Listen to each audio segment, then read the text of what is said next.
Magandang gabi po. So ngayong araw, nag-book po kayo ng appointment for eye exam. Tama po ba? Okay, so before natin simulan, for confirmation, tanong ko lang po yung reservation name nyo. Yung spelling po ba is C or S? Okay. Tapos yung age nyo po. Current age po before yung birthday niyo. Yes. Tapos gender. Okay. So check ko lang po muna yung blood pressure niyo. So wag lang po kayong gagalaw.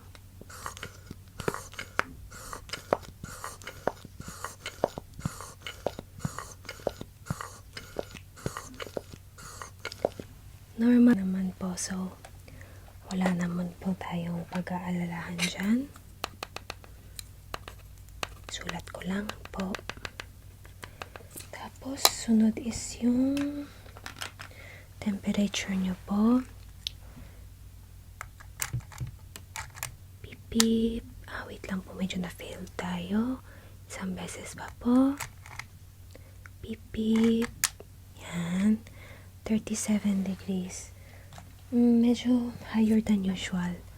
Kasi average po is 36.5 ata. Pero okay lang po kasi mainit naman today.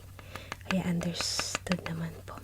Siguro if kasi medyo malakas yung aircon tsaka hangin din dito sa loob ng clinic. Kaya baka mamaya mapakalma na kayo. Okay, so yung heart rate nyo po, check din po natin ha. Kasi nakaka-worry din po sa init lately. Just in case lang po. Okay, so taas nyo po yung shirt nyo onti lang. Check ko po.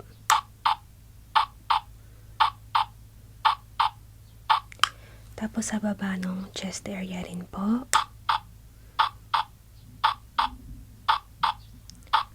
Tapos sa lung area nyo po, tingnan ko rin po ha. Normal breathing lang. Okay po, normal naman. Wala rin tayong problema dito. Okay. So, ano po yung concern nyo today? Bakit kayo nag-book ng appointment? Medyo makati yung mata nyo po. Yung left side po ba o yung right side? Makati siya tsaka masakit. Kailan po nangyari yan? Ngayong umaga lang. Ano pong ginagawa niyo yung nangyari yan? Naghuhugas ng muka. So, after nun, tinignan niyo po ba sa sarili niyo sa salamin kung may nakapasok po ba sa mata niyo? Pero hindi niyo mahanap. So, tapos trinay niyo pong hugasan pero wala rin. Okay po. So, check po natin muna yan bago tayo magsimula. Okay? So, lagyan lang po natin ng gamot. Hanapin ko yung gamot natin. Ito.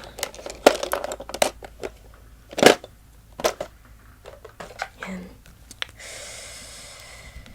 Lagyan ko lang po kayo ng parang eye drop tsaka pampamanhid ng mata. So, kalma lang kayo. Wala po itong sakit. Ay, blink lang po kayo. Ay. Sa kabilang mata rin para sa dry eye.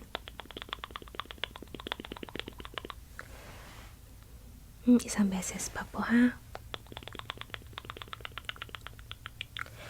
Okay. Tapos yung excess, gamitin ko lang po itong parang cotton ko para tanggalin. Yan. Okay. So, gagamit lang po ako ng light. Gusto kong sundan yung sa mata nyo. Tingnan natin kung saan yung makating part. Doon natin mahahanap yung foreign object na nakapasok. So, tingnan nyo lang po yung ilaw. Okay. Taas, baba. dito po. Pag tumingin kayo ditong side, medyo makate. So, may possibility na nandito sa area na to yung foreign object. Kaya tignan po natin, ha? Okay. So, gagamit lang po ako ng itong cotton buds. Tingin po kayo dito sa daliri ko, dito sa side na to. Okay.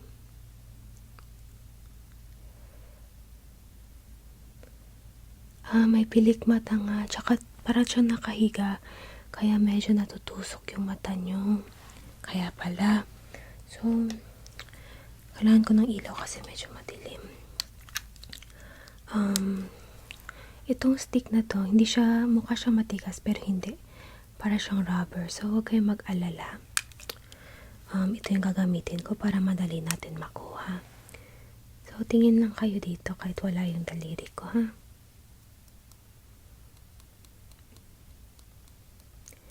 Yan. Tapos, gamitin ko tong pink area para maipunta natin siya sa gitna ng mata niya. Tapos, pababa. Yan. Tapos, pag dumating na siya dyan sa may baba na pilik mata nyo, pwede natin siyang kunin. Wait lang. Gamit ako ng cotton buds ulit.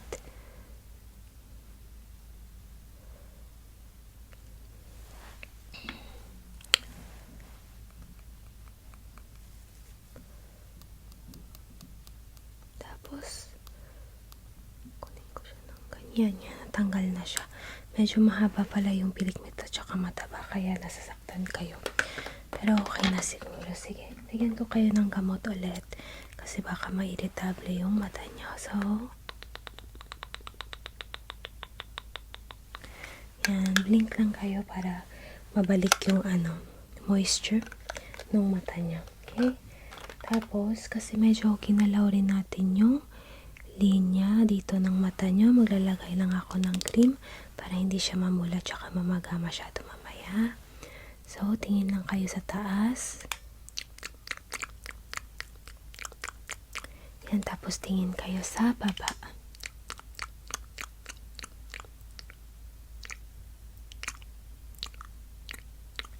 Yan, blink po kayo ulit.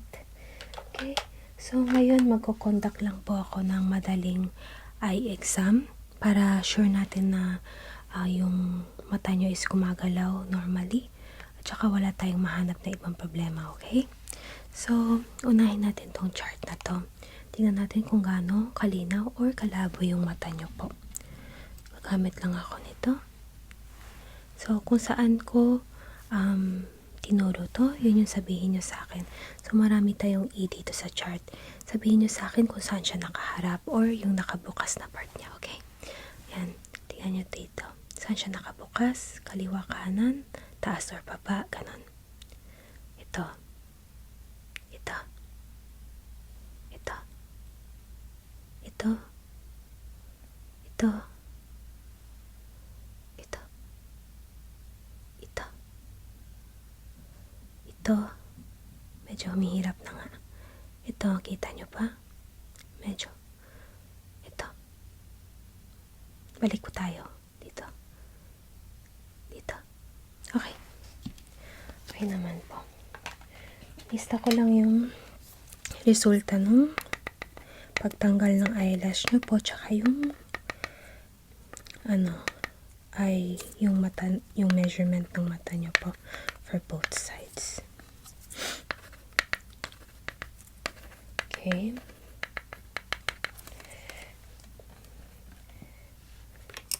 Ngayon naman po gusto kong tingnan yung grado ng mata nyo. Kaya gagamit ako ng lens.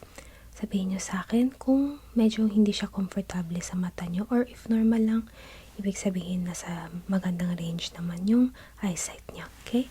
So, okay naman po ba?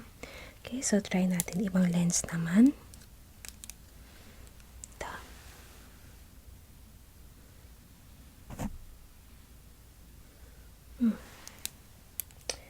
Okay naman po. Ito last one.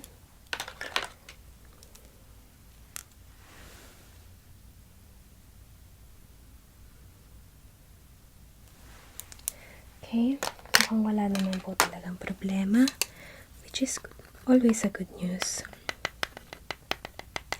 Yan. So, ngayon, gagawa tayo ulit ng eye exam. Gamit naman itong ibang kulay. Red siya, kaya medyo uncomfortable siya. Pero as long as wala naman siyang pain or sakit, is magandang news yan. If meron sa gitna ng exam natin na medyo sumakit siya, sabihin nyo lang sa akin kasi medyo nakaka-concern nga po. So, tingin mo po muna tayo sa taas.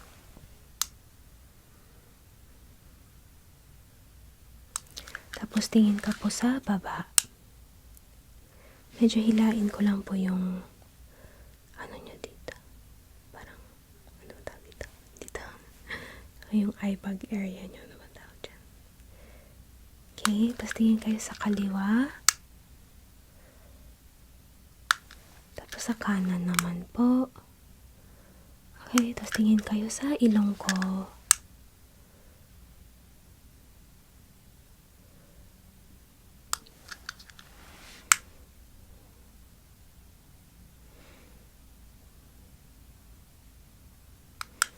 Tingin kayo sa daliri ko. Tapos sa ilaw.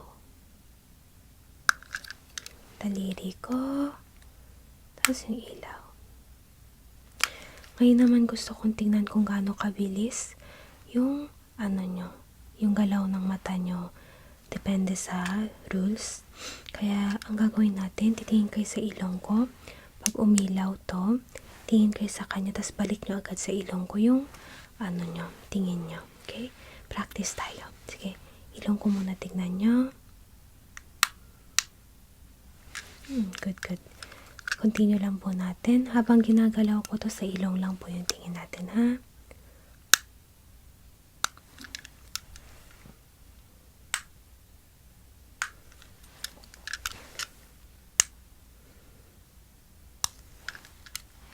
Kahit matagal yung pag-ilaw ko, ibalik nyo agad sa ilong ko yung tingin nyo, ha?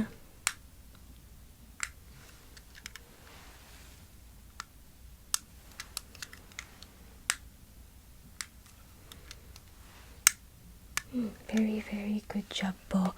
Wala naman po masakit na part sa mata nyo nung inilaw natin siya. Good. Always a good news. Okay. Ngayon naman is gusto kong tingnan natin yung concentration ng mata nyo. Kasi meron iba, pag matagal nakatingin sa isang bagay, medyo nanginginig yung mata or nawawalan ng concentration. Tingnan natin kung kaya mo. So ito, yung parang mabilog na part niya, is gusto kong titigan nyo lang kahit gumalaw siya, okay? So tingnan natin. Yan. Perfect. Try ko siya from malayo. Medyo liliit siya. Tsaka kakulay niya yung background. Pero try nyo lang concentrate. Tingnan, okay? Good. Galing.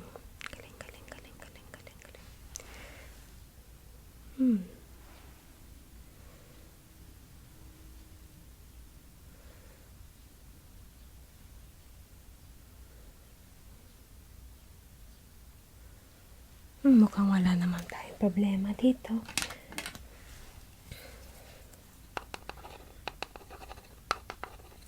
Okay, so last is itong ilaw naman yung gagamitin ko. So, follow nyo lang yung light with your eyes.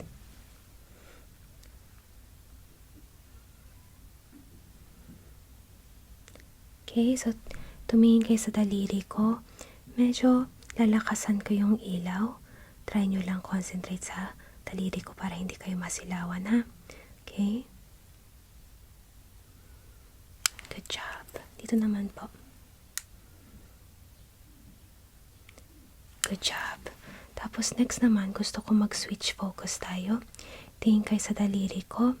Tapos pag sinabi kong switch focus, tingin kayo sa likod, sa background, para makita kung lumalaki ba or lumiliit yung dilation ng mata nyo, okay? So, tingin kayo sa daliri ko. Switch focus. Good job. One more time tayo. Daliri ko. Switch focus. Naman sa kabila tayo. Daliri ko. Switch focus. One more time. Mas malapit sa atin ngayon. Daliri ko. Switch focus. Good job. Maganda. Magaling mabilis yung reaction nyo sa paglipat ng titingnan concentration point. Okay. So, gusto kong tumingin kayo ng direction ulit. Tingin kayo sa taas, sa baba, sa kaliwa nyo, at sa kanan. Good job, good job. Wala naman pong uncomfortable moments. Okay.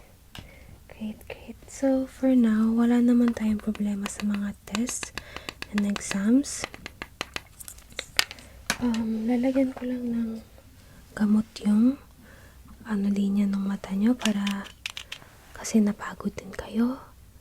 Tsaka para wala tayong problema mamaya, lalo na kasi may mga tao na sobrang sensitive yung mata. Okay. So, bibigyan ko po kayo ng gamot, dalawa. Yung isa is itong pills. 3 times a day nyo siyang kunin. Morning, afternoon, tsaka night, tagi-isang pills po. For 2 weeks na siya. Para make sure natin na walang makapasok na bacteria sa mata nyo. Kasi kinamot nyo na rin. Tapos, nagbiyahe kayo papunta dito. So, medyo nagkaroon siya na exposure. Just to make sure na hindi tayo magkaroon ng bacteria. Ha? Tapos, at the end of the day, itong liquid na to, lagay nyo sa maliit na container. Tapos, hugasan nyo po yung mata nyo. Para, maging maganda siya. Kasi, parang part na rin ng surgery yung ginawa natin sa mata nyo today. Kaya siguro nagkaroon ng mga maliliit na sugat. So, para make sure natin na yung mga sugat na yun is gumaling agad. Ito every night. For 1 week lang siya. Okay? So, meron pa po ba kayong mga questions or mga pinag-aalalahan? Okay po. So, yun lang po yung test natin today. If may question pa kayo, yung number namin nandun sa front desk, tanongin niyo lang po, okay? Okay, so thanks for coming today, tsaka mag-ingat po kayo pa uwi. Okay, bye!